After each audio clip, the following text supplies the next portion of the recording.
Imagina que estás cómodamente sentado en el vagón de primera clase de un tren de alta velocidad. Frente a ti, sobre una pequeña mesa plegable, descansa una taza de café caliente, llena casi hasta el borde. Fuera de la ventana, el paisaje se convierte en un borrón abstracto de colores. Viajas a 250 km por hora, una velocidad a la que el mundo exterior parece perder su forma. El viaje es un prodigio de la suavidad, un deslizamiento perfecto sobre carriles de acero soldado.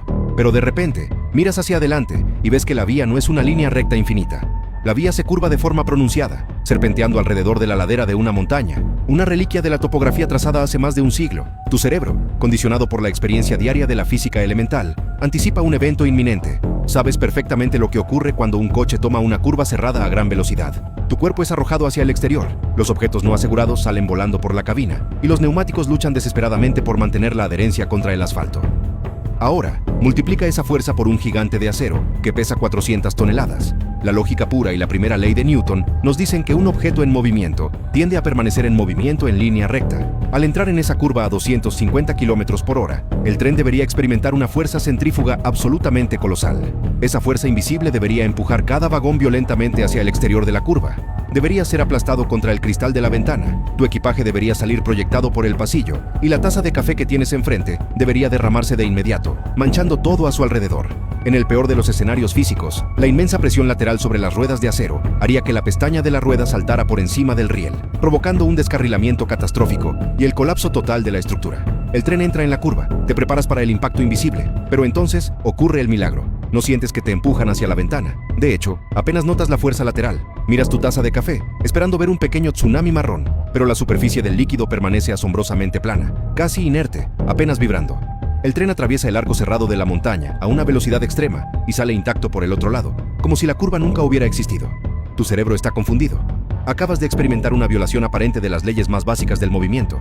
¿Cómo es físicamente posible cancelar la fuerza centrífuga de un monstruo de 400 toneladas sin reducir su velocidad ni un solo kilómetro por hora? Para entender el brillante engaño mecánico que acaba de salvar tu taza de café y garantizar tu confort, primero debemos comprender el inmenso problema geográfico y económico que enfrentaban los ingenieros ferroviarios. A mediados del siglo XX, países como Japón, Francia y Alemania comenzaron a construir líneas de alta velocidad completamente nuevas, trazando vías rectas como flechas a través del campo, perforando montañas con túneles colosales e ignorando los obstáculos naturales. Si la vía es recta, o sus curvas son gigantescas y amplias, la fuerza centrífuga no es un problema grave.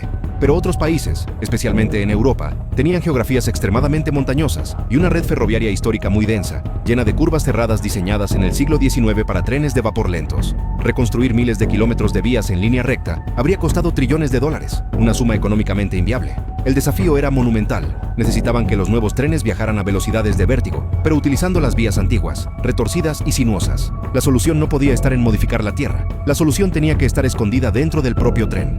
Los ingenieros encontraron la inspiración en un lugar inesperado: las carreras de motocicletas. Si observas a un piloto de MotoGP tomar una curva a más de 200 km por hora, notarás que no se mantiene erguido. El piloto se inclina agresivamente hacia el interior de la curva, casi rozando el asfalto con la rodilla. No lo hace por espectacularidad visual, lo hace para manipular la física de los vectores.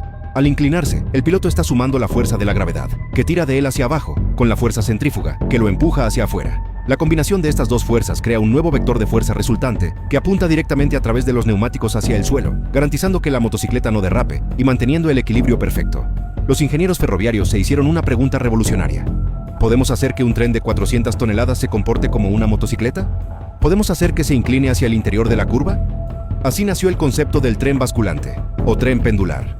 Pero inclinar un vagón lleno de pasajeros, a alta velocidad, con una precisión de fracciones de segundo, es una tarea que requiere una sinfonía de sensores electrónicos, hidráulica de fuerza bruta y ordenadores de procesamiento rápido. Vamos a diseccionar el sistema más famoso de esta tecnología, el utilizado por la familia Pendolino, originaria de Italia, pioneros en dominar esta danza a alta velocidad. En la parte frontal de la locomotora líder, ocultos detrás de los paneles aerodinámicos, se encuentran unos sensores inerciales avanzados, giroscopios y acelerómetros de precisión militar. Estos sensores actúan como los ojos y el sistema de equilibrio del tren. A medida que la máquina devora la vía y se aproxima a una curva, estos dispositivos detectan el inicio exacto del giro, el radio de curvatura y la velocidad exacta a la que viaja el tren. Toda esta información masiva se envía en milisegundos a un ordenador central, el cerebro electrónico del convoy. El ordenador procesa los datos más rápido de lo que tú tardas en parpadear y calcula exactamente cuántos grados debe inclinarse cada vagón individual para compensar la fuerza lateral. Pero los datos por sí solos no mueven 400 toneladas. Aquí es donde la fuerza bruta entra en el escenario. Debajo del suelo de cada vagón, entre el chasis donde van sentados los pasajeros y los bogies, o ejes de las ruedas que tocan la vía, hay instalados unos potentes cilindros hidráulicos o gatos de inclinación. Cuando el ordenador central da la orden, una red de válvulas se abre instantáneamente. Fluido hidráulico a una presión extrema inunda los cilindros del lado exterior de la curva, empujando ese lado del vagón hacia arriba, mientras los cilindros del lado interior se retraen o permanecen inactivos. En una fracción de segundo, todo el habitáculo del tren de pasajeros pivota sobre su eje longitudinal, inclinándose hacia el interior de la curva hasta un máximo de 8 grados. A medida que el tren avanza por la curva, cada vagón se inclina secuencialmente, como una ola perfectamente sincronizada que viaja desde la cabeza hasta la cola de la serpiente de acero. Ahora, volvamos a la física y a tu taza de café para entender el verdadero truco de magia, el concepto de la falsa gravedad. Cuando el tren no se inclina, la fuerza centrífuga te empuja horizontalmente hacia afuera, paralela al suelo del vagón. Esa es la fuerza que derramaría tu café y amenazaría con volcar el tren. Pero cuando el vagón se inclina a 8 grados, el suelo de la cabina ya no está plano con respecto a la tierra. Físicamente, el tren ha cambiado su propio plano de referencia. En este preciso momento, ocurren dos cosas con los vectores de fuerza. Por un lado, tienes la gravedad, que tira de ti y de tu café directamente hacia el centro de la Tierra. Por otro lado, tienes la fuerza centrífuga de la curva, que te empuja hacia el exterior. Si recuerdas tus clases de física básica, cuando sumas dos fuerzas que actúan en direcciones diferentes, obtienes un vector resultante, una nueva flecha de fuerza que apunta en diagonal. Los ingenieros han calculado la inclinación del tren para que el suelo de tu vagón quede exactamente perpendicular a ese nuevo vector diagonal. El resultado neto es una ilusión física absoluta. La fuerza combinada de la gravedad y la curva ya no te empuja hacia la ventana, te empuja firmemente hacia abajo, directamente contra el cojín de tu asiento y contra el suelo del tren. Para el líquido de tu taza de café, el concepto de abajo ha cambiado temporalmente. La superficie del líquido se alinea perpendicularmente a la nueva fuerza resultante, lo que significa que permanece perfectamente paralela al suelo inclinado de la mesa. Tú no sientes que te caes hacia un lado, simplemente sientes que pesas un poco más, una compresión suave hacia abajo. Han creado un campo de gravedad artificial, engañando a tu sistema sensorial y permitiendo que la máquina tome curvas cerradas a velocidades que de otro modo causarían un desastre estructural. Todo mientras tú sigues leyendo tu libro en total calma. Pero la genialidad de la ingeniería ferroviaria no se detiene en los ordenadores y los sistemas hidráulicos complejos. ¿Qué pasa si no quieres depender de sensores electrónicos, bombas de aceite a alta presión y sistemas informáticos que pueden fallar? ¿Existe una forma de lograr esta inclinación utilizando únicamente la fuerza bruta y ciega de la propia naturaleza? La respuesta vino de España, con la invención del sistema pasivo Talgo, una obra maestra de la simplificación mecánica. En un tren convencional, el chasis del vagón descansa sobre los resortes de suspensión de las ruedas, es decir, el centro de gravedad del vagón, donde se concentra la mayor parte de su masa, está situado por encima de los puntos de apoyo. Es como intentar balancear un libro pesado sobre la punta de un lápiz. Cuando este tipo de tren entra en una curva, la fuerza centrífuga empuja ese centro de gravedad hacia afuera, haciendo que el vagón quiera volcarse hacia el exterior, empeorando el problema. Los ingenieros del sistema Talgo decidieron darle la vuelta a este problema literalmente.